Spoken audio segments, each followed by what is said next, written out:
Hello students, so today we will start with your first chapter of biology, which is reproduction in organism. So in this chapter we will learn the type of reproduction in both lower organism and higher organism, including the plants. Okay, we will see what type of reproduction an organism undergoes. Let it be lower organisms including algae, or higher organisms including mammal and higher plants, that is angiosperms. So before going to the main topic of reproduction, we will see what is lifespan. Okay, so what is lifespan? So lifespan you can define, or you can say, as the period from the birth to natural death of an organism. The period from the birth to natural death of an organism is known as lifespan. So lifespan of different organism is different. Okay, so lifespan of all organism is not same. Different organism shows different lifespan. So as you can say, you can see in your book also there are different examples, with pictures it is given. So what is the lifespan for those organisms, such as for rice? Okay, so rice plant has a lifespan of only 3 to 4 months. Then rose 5 to 7 years. Mango tree around 200 years. Then fruit fly means Drosophila. It has a lifespan of only 1 month, that means 30 days. Dog 20 to 30 days. And elephant 60 to 90 years. Whereas a peepal tree has a lifespan of 2000 to 3000 years. So from these examples we can see that though the size of some organisms, such as you can say a crow, okay, so a crow and a parrot, the size of these two birds is almost same. Okay, just just minute difference you can see on basis of size, but almost the size of these two birds are same. But if you compare with the lifespan, okay, so if you compare with the lifespan of these two birds, you will see the crow has a lifespan of you can say 15 to 20 years, whereas a parrot has a lifespan of more than 100 years. Okay, that means around 140 150 years. Now, so from this example, what we can say? What we can say is that the lifespan does not depend on size and complexity of organism. See, the lifespan does not depend on the size and complexity of the organism. So that's why though the size of the crow and parrot is almost same, but they have a different lifespan. Similar for this mango and peepal tree. So mango tree has a lifespan of around 200 to 250 years, whereas a peepal tree has a lifespan of more than 1000 years. So almost if you see a big mango tree and a peepal tree, the size of these two trees are almost same, but they have a different lifespan. Because the lifespan, the main thing is one only, the lifespan does not depend on the size and complexity. Okay, so this is about lifespan. Next we will see, since we have we already discussed that the lifespan is the period from the birth to natural death. So all organisms will die. One day they will die. Okay, so that means we can say all organisms are mortal. Mortal means death. But here I have written, you can see all organisms are mortal except for unicellular organisms. Okay, so single cell organisms we can say they are immortal. Now why they are called so? Why they are called as immortal? See, so in this type of organisms, that means unicellular organisms, here cell division itself is a type of reproduction. That means we can say that if this is the parental cell divides into two daughter cells and it goes on. Okay, and it goes on. So now what happens? This single cell or the parental cell, the contents or the components of the parental cell are equally divided among these two daughter cells. So whatever the contents present in the parental cells are equally divided among these two daughter cells.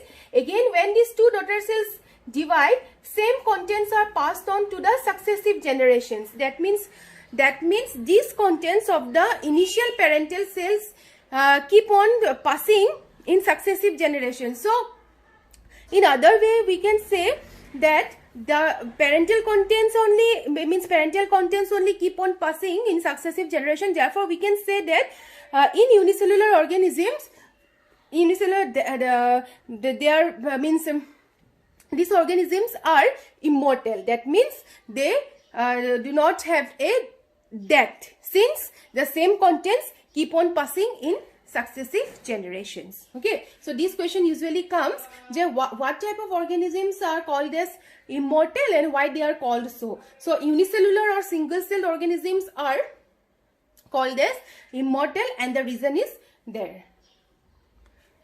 Okay, topic is now reproduction. Okay, we'll go to the main topic, that is reproduction. Now everyone knows what is reproduction.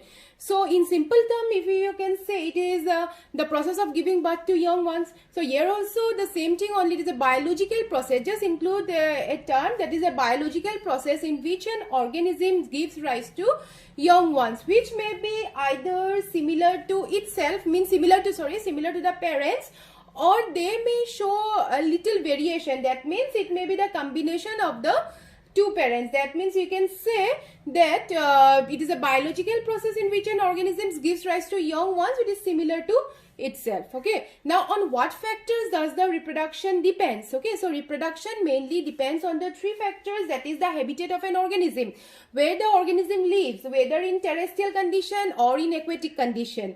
Second is internal physiology of the organism. Physiology means what type of hormone, what type of enzymes they secrete. So it depends on the internal physiology of the organisms. And third is the environmental condition. So these are the main three factors on which the process of reproduction depends.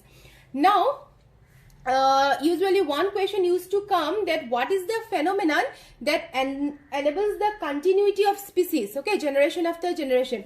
That means how in successive generation, how the continuity of species are maintained. So that is the process of reproduction. That means if the question comes, what name the phenomenon which maintains the continuity of species generation after generation, the phenomenon is reproduction. So there I have written, see, it is the phenomenon that enables the continuity of species generation after generation. Okay, remember that for 1 mark. Now next we will see about the types of reproduction. So as you know this from before only, that there are only 2 types of reproduction.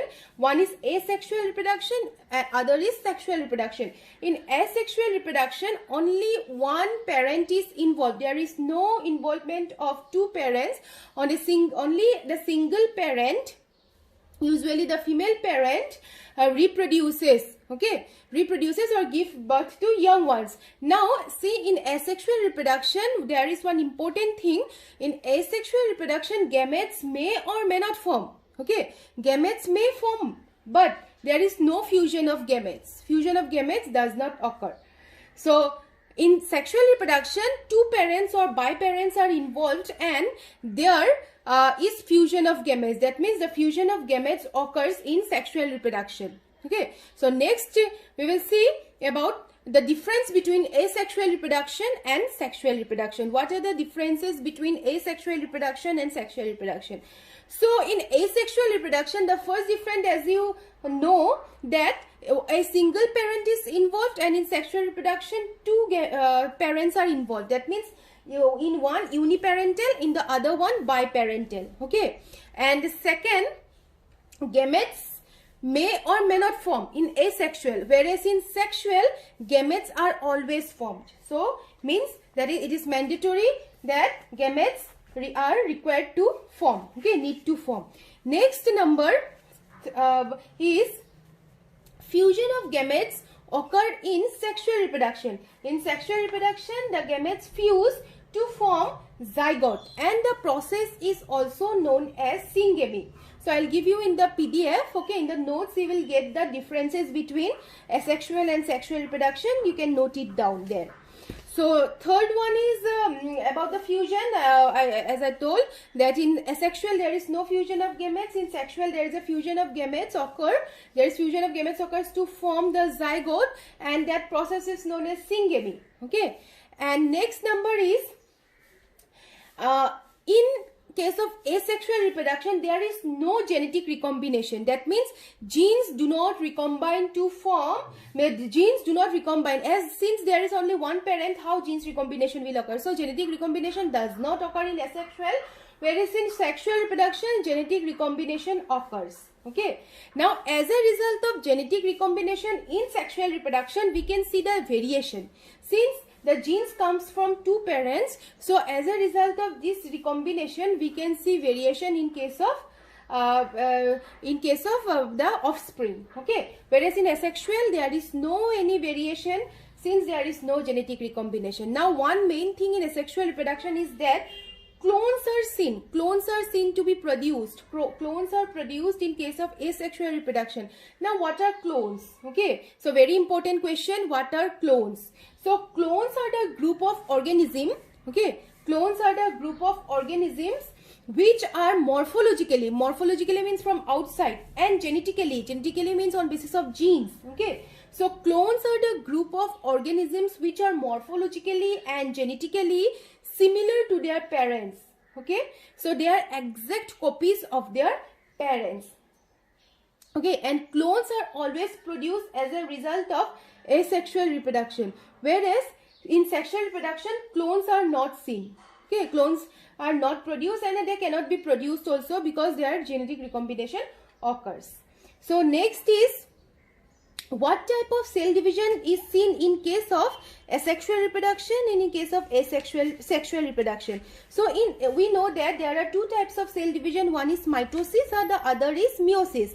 So mitosis is the equational division that maintains the same chromosome number, and in the meiosis the chromosome number gets half, that means gets reduced from the diploid to haploid condition. Okay, so in case of asexual reproduction, only mitosis cell division occurs, that means the equational division, mitotic or you can say mitosis cell division occurs, whereas in sexual reproduction both mitosis and meiosis. See, meiosis is mandatory, but in means later chapters you will see that mitosis is also mitosis cell division also undergoes during sexual reproduction. So in sexual reproduction both mitosis and meiosis cell division occurs, whereas in asexual reproduction only mitosis cell division takes place.